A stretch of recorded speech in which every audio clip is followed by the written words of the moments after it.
అబ్బాయిల కన్నా తల్లులు ఎవరైనా ఉన్నా కానీ ఇక కొడుకు సరిగా లేకపోతే ఇట్లా అంటారని చెప్పేసి వాళ్ళు కూడా క్రమశిక్షణలో మగపిల్లల్ని పెంచుతారన్న ఆలోచనతోనూ ఇక ఈ విధంగానే వదిలేస్తున్నాను, పోనీ వాళ్ళ కర్మ అనుకుని అట్లా.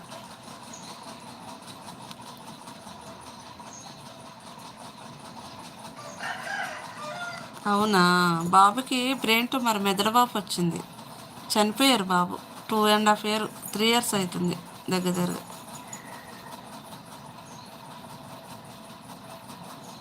లేదే, నో ప్రాబ్లం, చెప్పాలంటే చెప్పడం ఏమి లేదు. పెద్ద బాబు అయితే పుట్టినప్పుడే చనిపోయారు, చిన్న బాబు అయితే మన 3 years బిలో. మెదడువాపు, బ్రెయిన్ ట్యూమర్. అపోలో గట్ట అక్కడ ఇక్కడ తిప్పినాం, చూపించినాం కానీ కాలే. బట్ చిన్నప్పుడే 3 years బాబు అప్పుడే అట్ట అయ్యింది. అయిన తర్వాత సర్జరీ అయింది, తలలో వాటర్ పట్టిందని చెప్పారు, సర్జరీ అయింది. ఆఫ్టర్ మళ్ళీ కళ్ళు కనపడకుండా, నడవకుండా, మాటలు రాకుండా అయిపోయిండు.